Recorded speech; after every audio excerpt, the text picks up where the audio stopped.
Un profesor mío decía que la cama era solamente para dos cosas: para dormir Y la otra, y para el amor. Lo decía de una forma muy, muy elegante, muy poética, pero al final es cierto. Es decir, la cama debería ser solamente para eso, pero hemos encontrado en la cama un montón de actividades, Hoy ¿cierto? día ya se trabaja en la cama, te sentarías en la cama. Se hace un montón de cosas en la cama. Se suben los perros a la cama. Se suben los perros a la cama y al final la cama se vuelve un espacio para un montón de cosas y el cerebro, igual que venimos configurados desde las cavernas, debería estar configurado solamente para dormir y para el amor.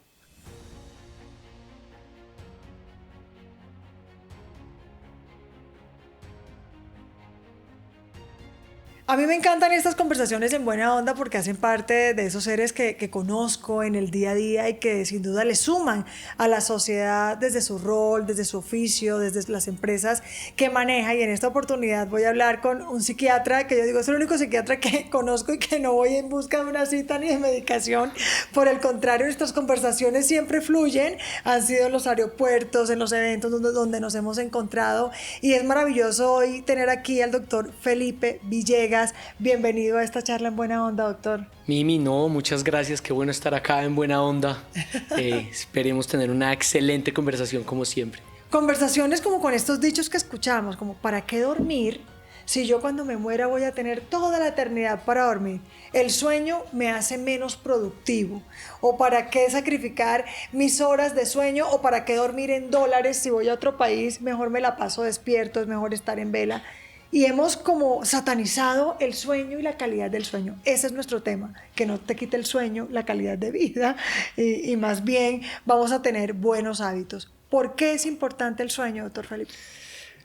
Pues mira, Mimi, yo vengo como haciendo un descubrimiento desde hace unos años con respecto al sueño, porque el sueño es algo de lo que venimos hablando desde hace mucho tiempo, pero que no le hemos dado la verdadera importancia en nuestra sociedad. Yo era de los que pensaba en la carrera que había que estudiar hasta las 2 de la mañana, levantarse a las 3 de la mañana. Usted era aquellos del kit del tinto con la pastillita. Tomar tinto, Red Bull y además seguir estudiando para poder llegar a un examen a las 6 de la mañana y poder rendir. Y al final, cuando yo echo para atrás y digo, oiga, he perdido un montón de tiempo de sueño.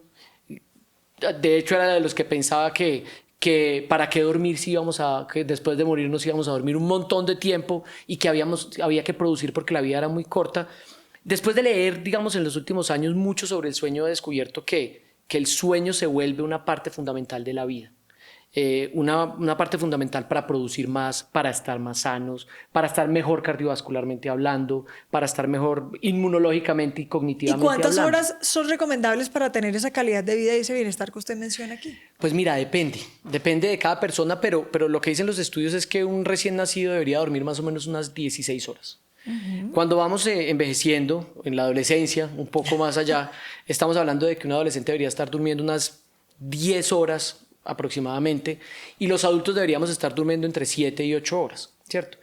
Y eso se ha ido revaluando, porque muchas personas tú les preguntas y dicen, oiga, yo con 5 horas estoy perfecto. Estoy perfecto, ¿cierto? sí. Con 6 horas yo no necesito dormir más. Y los estudios lo que muestran es que una persona que duerme menos de 7 horas en cada noche tiene una cantidad de riesgos a largo plazo, incluso que pueden llevar a la muerte prematura. ¿Qué tipo de riesgos? ¿Cardiovasculares o desorden hormonal? Muchos, es decir, muchos empezando por enfermedades cardiovasculares. Se ha demostrado que las personas que duermen menos crónicamente tienen mayor riesgo de Alzheimer, mayor riesgo de accidentes cerebrovasculares, enfermedades cardiovasculares e infarto, enfermedades inmunológicas, cáncer, sobre todo cáncer de próstata, mama, colon, por ejemplo, un estudio bien interesante, Mimi, le hacen un estudio a personas que duermen mal y se aplican una vacuna contra la influenza. Y al día siguiente... Una persona que ha dormido, que duerme de 2, 3, máximo 4 horas, ¿eso es dormir mal? Es dormir muy poco. Muy poco. Es decir, cuando dormimos menos de 6 horas o 7 horas, está muy mal. Incluso cuando una persona duerme menos de 6 a 7 horas y le hacen un estudio cognitivo, puntúa igual que una persona que tiene un grado 1 de embriaguez. Es decir, una persona que está manejando después de 19 horas despierto, 19, que es despertarse a las 5 de la mañana y dormirse a las 12 de la noche, estamos hablando que esa persona puntúa igual en unas pruebas neuropsicológicas que una persona que se tomó y que está en un grado 1 de embriaguez. Es decir, tiene un riesgo altísimo de accidentalidad. Ok, entonces cuando hacen esta prueba o le aplican una vacuna, quedamos en eso, una persona que ha dormido menos de 5 o 6 horas, ¿qué pasa? Pues imagínate, entonces cogen a personas que durmieron menos de 6 horas y personas que durmieron más de 6 horas y le aplican la vacuna contra la influenza. Al día siguiente miden anticuerpos y descubren que las personas que durmieron menos horas tienen menos anticuerpos y tienen una menor respuesta del cuerpo frente a la influenza. Entonces, ahí digamos que se demuestra cómo las personas tienen un mayor riesgo de problemas inmunológicos y de respuesta ante microorganismos y factores externos cuando no tuvieron un sueño adecuado. Eso es solamente una de las alteraciones, pero estamos hablando de incluso diabetes. Hay mayor riesgo de diabetes si duermes menos. Hay mayor riesgo de cáncer si duermes menos. Hay mayor posibilidad de Alzheimer a largo plazo si duermes menos.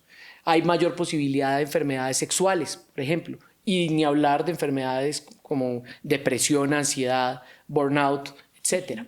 Esto aquí ya me ha dejado a mí como en estado de alerta y de asombro un poco, no sé cómo las personas que están conectadas, pero sí, suena alarmante, tengo que dormir 7 horas, 8 horas, pero si no logro conciliar el sueño, ¿cómo logro yo tener buenos hábitos para poder tener una buena calidad de sueño? Pues mira, ya hay un montón de cosas para hacer, pero lo primero es no normalizar la falta del sueño. Que es que eso es lo que hacemos, no, yo me voy a hacer ejercicio hasta las 12 y tener un montón de hábitos extraños con tal de espantar ese sueño. Entonces, o esas horas de sueño. Como que en esta cultura de hiperproductividad, lo que pensamos es que quitándole horas al sueño, logramos ser más productivos. Podemos producir más dinero, podemos ser más exitosos, podemos montar más en bicicleta. Hay un montón de personas que se están levantando a las 3 de la mañana a montar en bicicleta. Para hacer rutas más largas. Claro. Entonces, pues fantástico, pero a costa de una disminución del sueño y una posibilidad de enfermedad a largo plazo mayor. Entonces, lo primero es no normalizar los problemas del sueño. Eso sería lo primero. ¿Hay horas claves para dormir? Ya que has mencionado a las 3 de la mañana, ¿esa hora es importante para dormir? ¿O a las personas que tienen el horario invertido? ¿Cómo funciona esto? Claro, pues la verdad es que si uno se fija en el tema biológico, ¿cierto? Y en el ciclo circadiano que todos tenemos y que todos los animales tenemos también, más o menos nosotros empezamos a sentir somnolencia a las 7 de la noche. 6, 7 de la noche empezamos a tener somnolencia. Y uno más o menos a la cama se debería ir a las 8, 9 de la noche. El mundo moderno nos hace que esos patrones se nos alarguen un poco más. Entonces empezamos a ver televisión a las 7 de la noche, le decimos al cerebro que esté muy activo porque está con una pantalla grandísima de luz. Y con unas series buenísimas, claro, que nos mantienen envueltos hasta quién sabe qué horas de la noche. Hasta las 10, 11, 12 de la noche y después pensamos que apagando el teléfono o apagando el celular, le decimos al cerebro que inmediatamente se oscureció y que vamos a dormir. Y eso no es tan cierto. Ese ciclo circadiano, si engañamos un poco al cerebro y esa hora que la que deberíamos dormir es a las 8 o 9 de la noche, termina aplazándose hasta las 10, 11, 12 de la noche. ¿Qué es lo que pasa? Que después nos tenemos que levantar porque el día arranca, porque los hijos se tienen que ir al colegio, porque tenemos que ir al trabajo. Y nuestro día más o menos en Colombia está empezando a las 5 de la mañana, 6 de la mañana. Madrugamos un montón. ¿Cierto? ¿Cuánto estamos durmiendo? 5 o 6 horas. Entonces, ¿cuál es el horario? El horario debería ser arrancar a prepararnos para el sueño, más o menos a las 7 de la noche, a apagar pantallas, apagar celular. Prepararnos para el sueño, chao celulares, chao tablets, chao trabajo en casa, a las 7 ya apago y cierro computador. Más o menos lo que dicen los estudios es que unas 2 horas antes uno debería empezar a desconectarse de todo, por lo menos de las pantallas. ¿Sí? De esas, digamos, pantallas que tienen mucha luz y que simulan un poco el sol. Y lo que están haciendo es estimulando ese nervio óptico. Hay un personaje que tenemos en las habitaciones que es el televisor. Claro. Y ese no lo apagamos. Claro. Y por ejemplo, personas que tienen problemas del sueño deberían sacar el televisor de su cuarto, ¿cierto? Porque tienen un estímulo muy grande para estar ahí todo el tiempo pendientes de qué es lo que va a pasar en la serie, está muy interesante. Pero despierta el tiroteo. Claro. Y el cerebro también te está diciendo a ti. Los picos de volumen que tienen estas series también son impresionantes. Por supuesto. Entonces, digamos que esto sería una de las grandes, digamos que primeros mensajes es pantallas, televisor, estímulos muy intensos. 2 horas antes uno debería empezar a retirarlos, ¿cierto? Eso en cuanto a los estímulos visuales. también tenemos otros hábitos alimenticios antes de comer.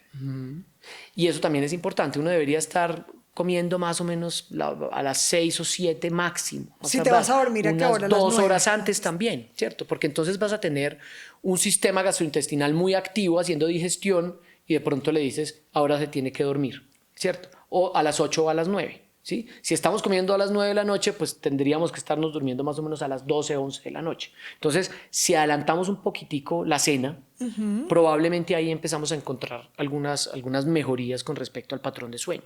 Ok, entonces buenos hábitos, no pantallas, no computadores, sacar el televisor, luces también, apagarlas. Apagar todas las luces, el cuarto lo más oscuro posible, eso y es fundamental. Y estos dispositivos de lucecitas rojas, verdes, play. Ojalá. Esto tiene mucho que ver, Mimi, con un tema evolutivo. Y es que nosotros venimos de las cavernas, ¿cierto? Y en las cavernas, pues no había pantallas, no había celulares, no había punticos rojos y verdes. Y había una luz natural que empezaba a las 7 a disminuir, a las 6 y nos despertaba también la luz del sol. Hoy eso no existe. Entonces nosotros tenemos que asemejar un poco esa cueva a la que estábamos acostumbrados evolutivamente hace millones de años a hoy. Entonces, mientras menos estímulos visuales tenga la persona, mucho mejor. Mientras menos estímulos auditivos también, ¿cierto? Porque si yo no tengo ningún estímulo visual, pero estoy oyendo un montón de cosas, pasa el carro, hay un radio, personas que, por ejemplo, se duermen con el radio oyendo el radio. No sé pues, cómo lo logran. Es terrible. Con audífonos. Claro, y es terrible porque si tú te pones a pensar, le estás mandando 2 mensajes al cerebro. Uno es, se tiene que dormir, ya es hora de dormirse, y el otro es, párele bolas a lo que está pasando en radio porque esto es importante. Ahora que hablas de la radio, hay personas que tienen como parlantes en la habitación y ponen como música del mar. ¿Eso es bueno? Eso podría funcionar. El ruido blanco, digamos que funciona muy bien. El sonido del agua. El sonido del agua. Hojas de bambú. Y hacer técnicas de relajación y meditación también funcionan muy bien, ¿cierto? Pero eso, no radio. ¿Sí? Okay. No una serie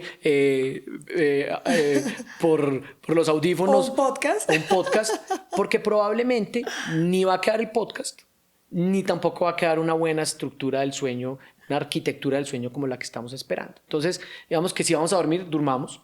Y si vamos a estar despiertos, pero entonces en este mundo en donde tenemos que estar durmiendo, pero aprendiendo además, ojalá, otro idioma, ¿cierto? O durmiendo pero oyendo un podcast, pues entonces entramos como una disociación entre lo que queremos y lo que realmente podemos biológicamente hablando, ¿no?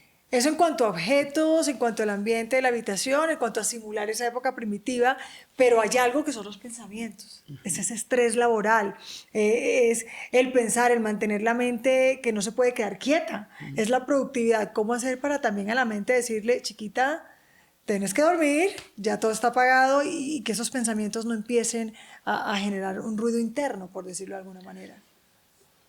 Pues el ruido interno está, todos tenemos ese ruido interno, ¿cierto? Eso es una realidad y digamos que nosotros deberíamos encontrar como seres humanos y seres trabajadores la posibilidad de limitar en los espacios de una forma adecuada. Siempre hay un espacio para trabajar, hay un espacio para la familia, hay un espacio para el sueño. ¿Cómo lograr esa desconexión? Hay diferentes formas, pero yo creo que es también una forma de darle la importancia a cada espacio, ¿cierto? Como pensamos que podemos hacer tantas cosas simultáneamente, pensamos que podemos estar con nuestros hijos pero estar trabajando, y podemos estar trabajando pero podemos estar desde la casa viendo una serie, y esto se ha empeorado incluso más con la tendencia del trabajo, de los trabajos virtuales, el teletrabajo, en donde podemos ser cada vez más productivos. Tengo pacientes que tienen 2 trabajos simultáneamente. Y entonces encontrar esos espacios es fundamental, ¿cierto? Técnicas, por ejemplo, lo de relajación y respiración, también son muy útiles. Mindfulness, también. Es decir, pero ahí conecto con lo primero que hablábamos y es normalizar, no normalizar la disminución del sueño. Eso es fundamental, es decir, darle la prioridad al sueño es algo que nosotros necesitamos como sociedad y no se le hemos dado. Mira que hay un estudio grandísimo que hizo la OMS, creo que el año pasado o hace 2 años, en donde dice que más del 50% de los adolescentes bogotanos duermen menos de 7 horas. Imagínense, y es cuando se tienen que dormir, nos hablabas de 10 horas. Claro. ¿Por qué? Porque tenemos un bus que los está recogiendo a las 6 de la mañana y porque están llenos de tareas, entonces no tienen tiempo para dormir. ¿Y a qué le quitamos el tiempo? Pues no se lo vamos a quitar a la fiesta, no se lo vamos a quitar al fin de semana, se lo quitamos al sueño, ¿sí? Cuando dejemos de normalizar eso, cuando digamos, oiga, esto es una cosa grave, desde el punto de vista de salud pública, estos adolescentes, estos niños se van a ver afectados a largo plazo. Nosotros como adultos nos estamos viendo afectados con un riesgo, por ejemplo, más alto de cáncer, ¿sí? Ahí probablemente la sociedad va a decir, oiga, de pronto tenemos que cambiar, de pronto tenemos que dormir 8 horas. Y ahí vamos a encontrar unos espacios que se van a respetar. Si no logramos que esos espacios se respeten, Mimi, probablemente vamos a ver cada vez más personas con enfermedades, por ejemplo, de obesidad relacionada con problemas del sueño. Hay ciertos inductores de sueño que no son científicamente comprobados, pero que hay personas que le funcionan. La copita de vino antes de acostarse dicen que me hace dormir mejor. ¿Qué tan cierto es esto y qué tan conveniente o tan adictivo puede llegar a ser? Pues mira, eso es un tema que se viene hablando desde toda la historia y empezó incluso con los opiáceos. Ahora hay toda una pandemia de los opiáceos y también con el alcohol, y es formas de tratar problemas que nosotros tenemos con otras sustancias. Esto pasa no solamente con el alcohol, sino con los opiáceos, con las benzodiazepinas, con otros inductores del sueño. Y el problema de esto es que, y no lo hemos hablado, pero el sueño tiene una arquitectura.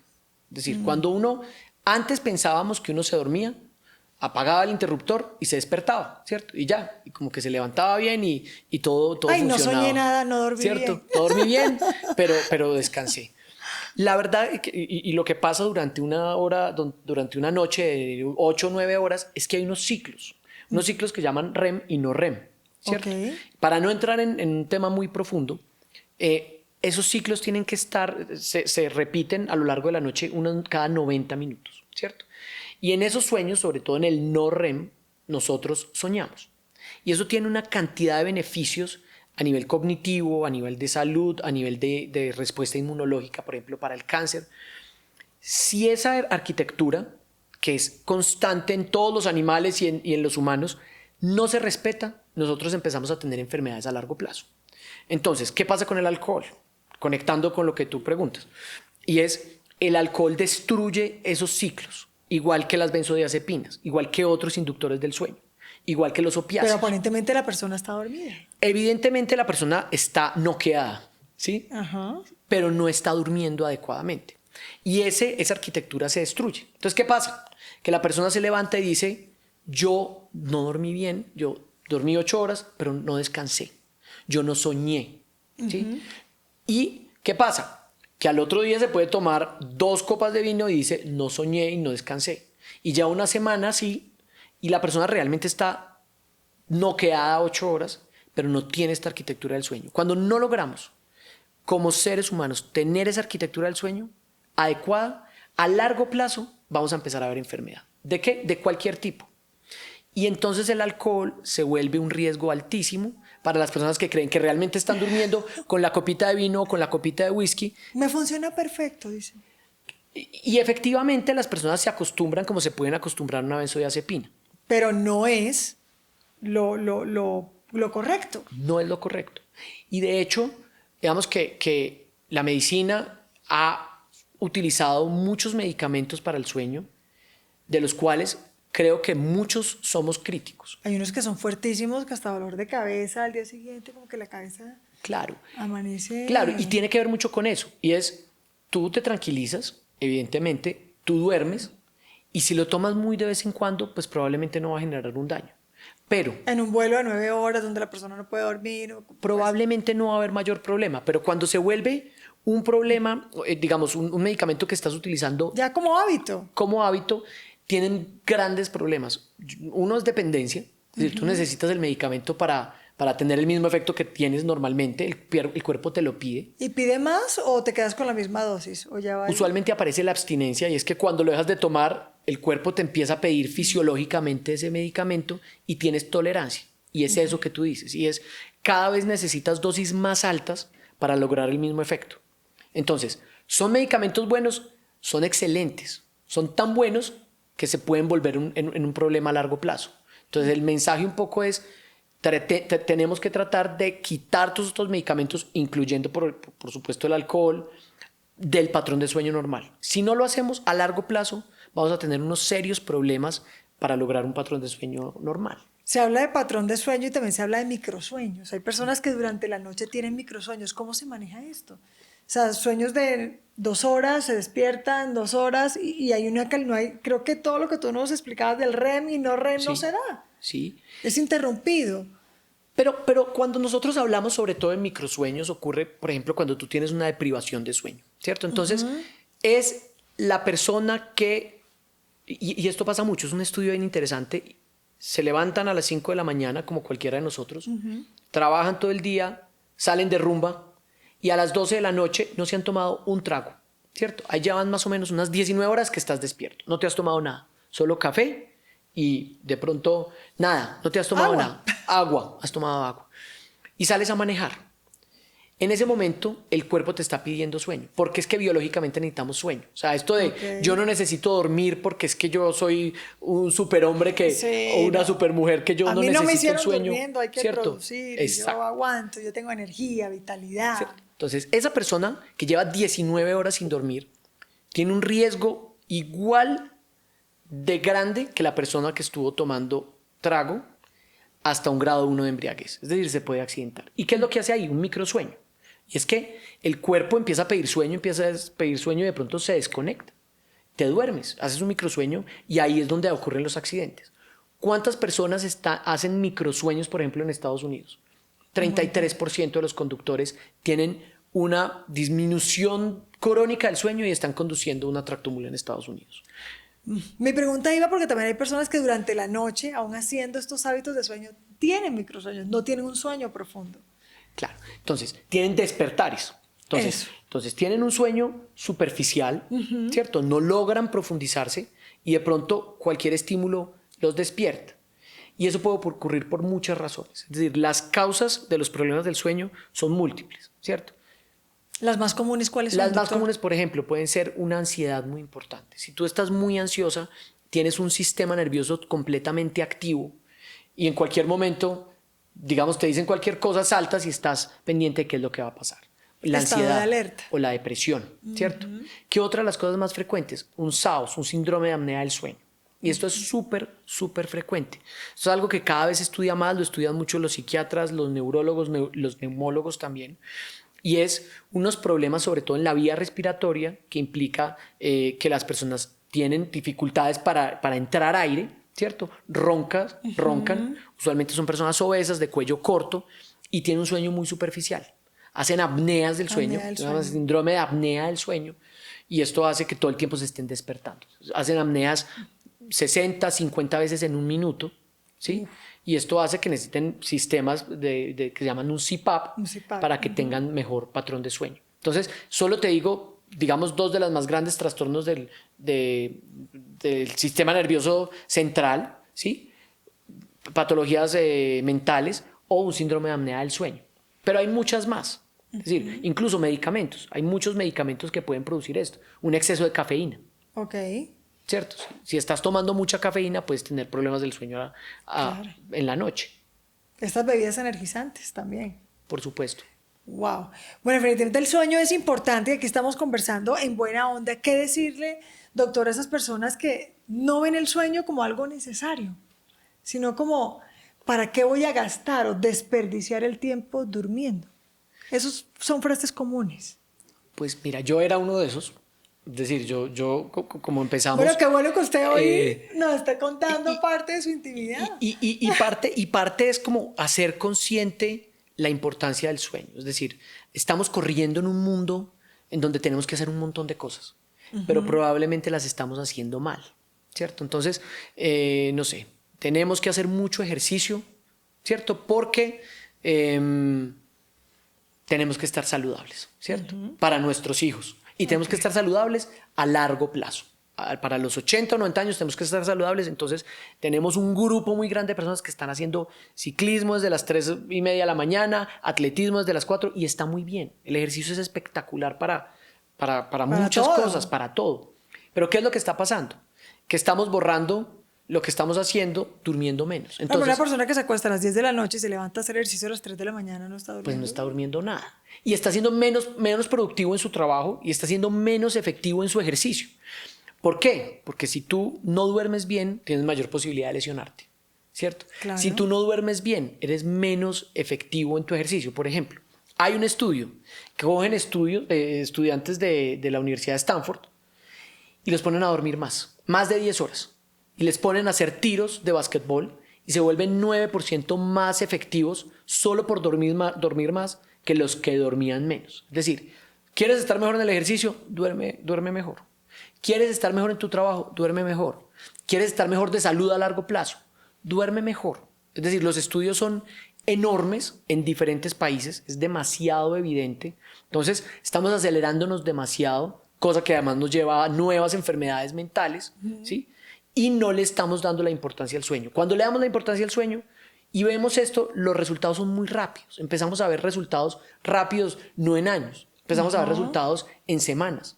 Entonces, es solamente empezar a probar si el mejor descanso nos genera una mejor respuesta de diferentes objetivos a corto y a mediano plazo. Hablábamos de las pantallas, pero hay otro inductor de sueño que las personas dicen, lea antes de dormir. ¿Funciona? Lee algo o te mantiene. Lee algo bien aburrido, sí. Lee algo bien aburrido, sí, porque es que si estás leyendo algo muy interesante, no te duermes. Pues probablemente no vas a dormir. Y quieres seguir. Exactamente. ¿Qué ventaja tiene leer? O tu cabeza empieza. ¿Qué ventaja tiene leer un libro físico versus una pantalla? Es que el libro físico no te da, o una tablet no, pero una Kindle sí, que no tiene una luz tan intensa, y es que te da la posibilidad de no tener esa exposición a luz a las 9 o 10 de la noche. Entonces, sí es mejor, a pesar de que sea más interesante o menos interesante, pero es mejor el libro físico o la Kindle. Pero si uno tiene problemas del sueño, ¿sí? Y está levantándose a las 3 de la mañana y no se puede dormir, la recomendación es salga de la cama, ¿cierto? Y lea un libro. Pero lea un libro ojalá aburrido para que rápidamente se quede dormido, porque si es un libro que lo enganche, entonces también... ¿Sale de la cama y cuando termine de leer el libro vuelve a la cama? Claro, que se canse y cuando esté otra vez cansado se vuelva a dormir. Cuando uno tiene problemas, estamos hablando ya de problemas de personas agudos, no normales, sino que tengan un problema real de sueño, se tiene que disminuir el tiempo que uno está en la cama. Hay personas que comen en la habitación. Esos hábitos que se tienen, ¿cuáles son esos hábitos que hay que quitar si tengo problemas de sueño? Mira, un profesor mío decía que la cama era solamente para dos cosas: para dormir y para el amor. Lo decía de una forma muy elegante, muy poética, pero al final es cierto. Es decir, la cama debería ser solamente para eso, pero hemos encontrado en la cama un montón de actividades, ¿cierto? Hoy día ya se trabaja en la cama, ¿te sentarías en la cama? Se hace un montón de cosas en la cama. ¿Se suben los perros a la cama? Se suben los perros a la cama y al final la cama se vuelve un espacio para un montón de cosas y el cerebro, igual que venimos configurados desde las cavernas, debería estar configurado solamente para dormir y para el amor, no para más. El cerebro tiene neuroplasticidad, vamos a volverlo a educar solo para la cama, y solo para el amor. dormir y para el amor. Y lo otro que los estudios han mostrado y que tal vez las personas no son muy conscientes de esto es necesitamos camas más frías y cuartos más fríos. Y es que más o menos lo que dicen los estudios es que las camas y los cuartos deberían estar a 18 grados. Eso es bajito en Bogotá, si uno piensa. Eso es una temperatura baja. Pero, volviendo a las cavernas, nosotros, a medida que iba bajando la temperatura, el cerebro, nos abrigábamos y el cerebro empezaba a decir, ya está de noche, ya es un momento para acostarse, ¿sí? Cuando las camas están muy calientes, tenemos cobijas muy grandes. Tenemos plumón grande. El plumón grande, súper cómodo. Probablemente le estamos mandando un mensaje al cerebro distinto al que queremos. Entonces, si queremos dormir mejor, tenemos que bajar las temperaturas. ¿A cuánto? Tal vez 18 es muy bajito, ¿sí? Pero menos de lo que tal vez estamos acostumbrados a dormir. O sea, ¿toca dormir con frío? ¿Toca sentir un poco de frío? Toca sentir un poquitico de frío, o incluso los baños antes de dormir también funcionan, ¿sí? ¿Por qué? Porque tenemos el cuerpo caliente, ¿cierto? El cerebro entonces sensa que tiene que bajar la temperatura corporal y empieza a bajar la temperatura. Y es por eso que nosotros dormimos mejor cuando tenemos un baño de agua caliente. Entonces, son cosas que las personas que tienen problemas del sueño pueden utilizar para dormir mejor.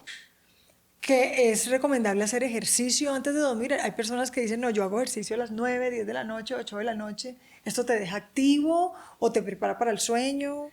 Mira, depende mucho de cada persona. Muchos pacientes dicen que hacen ejercicios por las noches y les va bien, y otros quedan demasiado estimulados, ¿cierto? Entonces, cuando yo hago ejercicio no yo, Felipe Villegas, sino como paciente, hago ejercicio y quedo demasiado activo y no puedo dormir, tal vez no soy un paciente para hacer ejercicio por la noche, ¿cierto?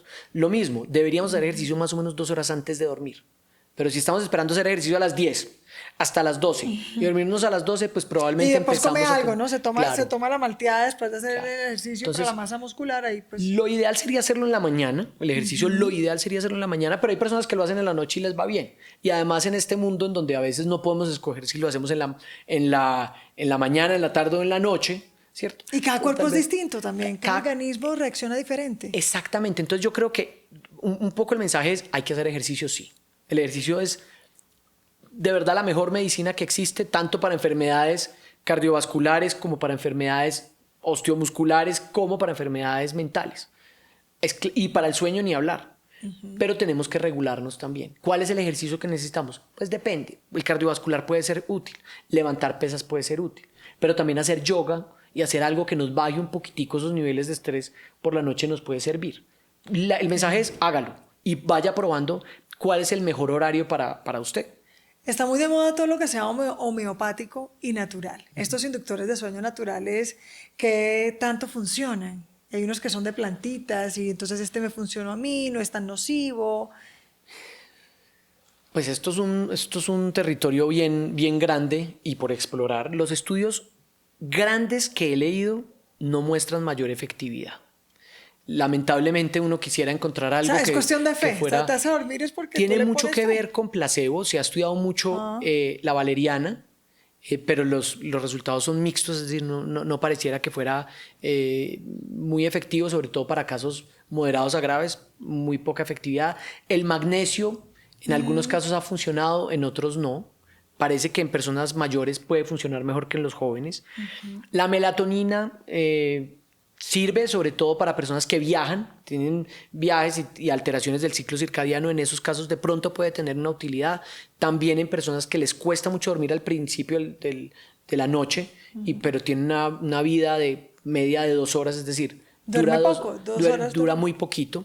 Entonces, me gustaría, la lavanda también se ha estudiado. Entonces, el mensaje un poco es, si le está sirviendo, sígalo utilizando. Tiene mucho que ver con el placebo y con la creencia que uno le pone a esa sustancia, pero cuando se hacen estudios, digamos, un poco más complejos, completos, pues los resultados de los medicamentos homeopáticos no son tan espectaculares como uno quisiera. ¿Cómo quitar la dependencia de estos medicamentos no homeopáticos, sino de los que ya habíamos hablado? O sea, ya tengo dependencia, ya sin esa pastillita no me puedo dormir, pero hablo de una calidad de sueño. ¿Cómo yo me desapego de esa adicción? Pues mira que nos pasa en esto y en todas las patologías psiquiátricas, y es que, y en nuestro mundo moderno y capitalista occidental, y es que queremos que todo se solucione muy rápido, ¿cierto? Entonces queremos que si tenemos una depresión, tomamos un medicamento y se nos curó la depresión. Si tenemos un problema del sueño, nos tomamos un medicamento para el sueño y se nos curó el problema del sueño. Y esto no es realista. No es un dolor de pie que se te quita con una pastilla. Claro, y el dolor de pie a veces necesita una fisioterapia, ¿cierto? Y una fisioterapia muy larga para que realmente sea efectiva, y además tienes que ir al gimnasio 1 año para mejorarte. Exactamente. En cambio acá los resultados son a muy largo plazo. Entonces, cuando uno piensa en los problemas del sueño, uno debería arrancar con los cambios de los hábitos. Si uno no arranca por ahí, y es bien efectivo, es decir, los cambios del hábito más o menos y la higiene del sueño me mejora más o menos un 50% de las personas que tienen problemas del sueño. Solo haciendo eso, los pacientes mejoran. Pero cuando tú ya estás tomando un medicamento, como el que tú planteas, está tomando una benzodiazepina, está tomando un Zolpidem, está tomando alcohol todos los días, pues primero reconocer que es una adicción, ¿cierto? Porque es una adicción, independientemente que lo necesite para dormir o no, y que sea recetado por un médico o no, es una adicción. Y lo otro es, hay que consultar al médico para empezar a decirle, oiga, esto es un problema, venga a ver cómo lo empezamos a hacer. Entonces, a veces la persona está tomando un medicamento, pero está viendo pantallas toda la noche, pero está viendo Netflix toda la noche, pero además está tomando alcohol mezclado, pero además tiene un síndrome de apnea del sueño que no ha sido diagnosticado. Entonces, veamos a ver cuál es la causa del problema, ¿cierto? ¿Cuál es la causa real? ¿Tiene un trastorno de ansiedad? ¿Tiene una depresión? ¿Tiene un consumo problemático? ¿Tiene un problema de pareja? ¿Cierto? Y tiene un problema laboral. O un estrés, una ansiedad. y tratemos ese problema, porque lo que nos estamos quedando es en el síntoma. El síntoma es, usted tiene un problema del sueño, venga, yo le doy un medicamento para que mejore el sueño. Usted tiene un problema de la depresión, venga, yo le doy un medicamento para quitarle la depresión. Pero no estamos llegando al fondo del problema. Entonces, tú lo que hablas es una investigación de cada individuo, cada persona. Sí, y es uno de los grandes problemas de la medicina, Mimi, y es que nos hemos vuelto muy autómatas, ¿cierto? Generalizamos todos los pacientes, todo. Y tratamos síntomas, ¿sí? Tratamos síntomas, muchos síntomas con diferentes medicamentos. Y digamos que cuando nosotros personalizamos un poco el problema y decimos, oiga, ¿por qué está pasando esto? ¿Qué es lo que tiene esta persona? ¿Por qué está obesa? ¿Por qué no está haciendo ejercicio? ¿Será que está deprimida? ¿Será que está ansiosa? ¿Cómo está la cama de esta persona? ¿Sí? ¿Será que tiene un problema de un síndrome de apnea del sueño? Cuando llegamos a eso, probablemente la respuesta farmacológica es mucho más precisa. Probablemente no terminamos tomando estos medicamentos de los que estamos abusando. Y si ya lo está tomando, probablemente si empezamos a hacer correctamente las cosas, empezamos a disminuir progresivamente los medicamentos, que es lo que queremos. Nosotros, por ejemplo, y yo lo que trato en casi todos mis pacientes es inmediatamente veo estos medicamentos, empiezo a formular unos con menor potencia, empezamos a hacer psicoterapia cognitivo-conductual. Para empezar a dejar eso. Exacto. Dejar esto, pero además no solamente es dejar esto, ¿cierto? El problema está. Y el medicamento además está ahí presente, medianamente funcionando. ¿Cómo hago yo para reemplazar lo que este medicamento está generando en la persona? ¿Cómo hago yo para hacer una psicoterapia adecuada para entender qué es lo que le está pasando? ¿Cómo hago para que esta persona se anime con el ejercicio? O que se meta en un hobby. O que deje de ver obsesivamente noticias, ¿cierto? Porque ahí a veces está el problema, no en el medicamento. El medicamento solamente es la respuesta ante todo este montón de problemas. Es las horas que pasas frente de una pantalla, frente a un televisor, tu cerebro está activo permanentemente, claro. No te desconectas, no tienes buenos hábitos. O el problema es que sientes que tienes que producir cada vez más. Y como tienes que producir más, pues no te puedes permitir ¿dormir? 7 o 6 horas de sueño, tienes que dormir 4, ¿cierto? Bueno, interesante esto, doctor. Hay personas que por circunstancias de la vida, por oficios, no pueden dormir en la noche cuando se nos dice que apaguemos la luz, sino que tienen su sueño invertido, duermen de día. ¿Cómo deben ser los hábitos de estas personas que pues, por circunstancias trabajan de noche? Y les toca dormir cuando todos estamos trabajando. Pues mira, esta es una de las preguntas más complejas porque en el mundo ideal, se duerme de noche, deberíamos dormir de noche y trabajar de día. Pero en el mundo real, pues tenemos una cantidad de trabajos que implican turnicidad. Y la turnicidad se ha demostrado... Incluyendo el personal de salud, los turnos. El personal de salud, el personal de vigilancia. Muchas empresas de seguridad. Entonces, esto es una realidad. Y no podríamos decir, pues, que no hagan turnos, pues porque entonces cuando a nosotros nos dé un infarto, probablemente no vamos a tener quien nos atienda en urgencias a las 2 de la mañana, ¿cierto? Yo de hecho tengo una anécdota y es que alguna vez estaba en mi residencia y me quedé dormido atendiendo a un paciente que tenía una depresión y llevaba probablemente, no sé, 24 horas sin dormir, ¿cierto? Entonces, eso me pasa a mí, te pasa a ti, le pasa a cualquiera de las personas que está trabajando en la noche, ¿cierto? Entonces, las sugerencias más grandes es que si uno no puede dormir por la noche porque tiene un trabajo que implica estar despierto, cuando termine el turno, debería ponerse unas gafas oscuras, evitar la mayor cantidad. O sea, salir a la calle con las gafas oscuras. Salir con las gafas oscuras, incluso en algunas empresas o en Colombia, pero también en el mundo, donde prestan los servicios de transporte, cubren los transportes con películas oscuras para que no entre el sol. ¿Por qué? Porque lo que queremos no es que siga este cerebro estimulado ahora con un rayo de luz y siga despierto. Y apenas llegue, replique las 7 u 8 horas de sueño apenas llega a su casa. O sea, no se quede hablando, no se quede la conversación. Exacto, eso es absolutamente... Pijama y se mete a la cama. Cortinas abajo. Sí. ¿Por qué razón? Porque si esto no lo hace, y nos pasa mucho, y es que la persona entonces tiene 2 trabajos. Entonces termina el turno y se va a manejar su carro. Termina el turno y aprovecha para hacer las vueltas de la casa. Y ahí es donde empieza a haber una deprivación del sueño crónica, donde la persona empieza a estar somnolienta en la tarde, tiene que hacer una cantidad de siestas, empieza a sobremedicarse con tinto, ¿cierto? Para o poder con otras aguantar sustancias, en la noche. Aguantar en la noche, se queda dormido en la noche, hay mayor accidentalidad. Entonces, gafas oscuras, cubrirse el sol y meterse rápido a la cama probablemente es la mejor recomendación que puede tener uno de estos trabajadores. El famoso jet lag. Claro. ¿Cómo trabajarlo? El jet lag... Para los ejecutivos que de pronto nos están viendo y trabajan mucho. Y que viajan, pero el jet lag se da sobre todo cuando viajas, ¿cierto? En vuelos interoceánicos, ahí la melatonina tiene una buena utilidad. En ese caso, digamos que hay buenos estudios de usar melatonina para lograr el sueño apenas uno llega, digamos, del viaje. Ahora, no es frecuente. ¿En dónde vemos esto? En pilotos, por ejemplo.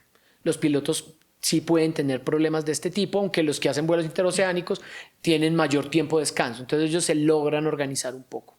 No es muy frecuente. No es sí, muy de pronto frecuente hablemos de un ejecutivo que sí viaja mucho. Claro. Que... Ahí lo importante es respetar el sueño. Es decir, lo grave de esto es que llegamos y de una arranca una jornada maratónica en el lugar a donde llegamos. Y nos pasa también, por ejemplo, cuando viajamos. ¿Cierto? De vacaciones. De vacaciones. No hay que perder el tiempo. No podemos perder el tiempo. Ya dormimos en el vuelo, vamos a... No podemos dormir en dólares o en euros. Entonces, claro, toca es correr y ahí arranca un montón de problemas. Por ejemplo... Se enferma, el mal del viajero. Entonces empieza con un herpes zóster. Entonces una persona que no logró dormir las horas suficientes y que tiene 65, 70 años, después de un viaje espectacular y soñado, le da un herpes zóster. ¿Sí? Sistema inmune. Se baja el sistema inmune y le da un herpes zóster. Se va y le da una gripa. Entonces a todos nos dio gripa. Mal del estómago. ¿Por qué? Porque dormimos mal en el avión, llegamos y arrancamos a correr una jornada maratónica y a los 2 o 3 días estamos viendo el impacto de los problemas del sueño de esas horas que dejamos de no dormir adecuadamente. Doctor, tips para tomar conciencia de la importancia del sueño, las ventajas de dormir bien. Pues las ventajas son múltiples, pero sobre todo es que si no dormimos bien nos vamos a morir. Nos vamos a morir además más rápido. Entonces, hay demasiados estudios que muestran el riesgo de no dormir adecuadamente. Y esto empieza desde la adolescencia. ¿Sí? Es que hay alguna gente que cree que dormir es como morirse, es como estar ahí, ¿no? Mira, como estar echado lo que tú dices es súper interesante porque hay cosas muy increíbles que han pasado durante el sueño. Por ejemplo, la tabla periódica. Sí, que a todos nos parecía una pesadilla, ocurrió. Química de décimo grado. Es un ruso, y él dice que después de dormir una noche muy larga y con un sueño muy satisfactorio, visualizó, él llevaba un montón de tiempo tratando de entender cómo cuadrar la tabla periódica y después de un sueño, se le apareció en un sueño la tabla periódica y él la escribió rápidamente.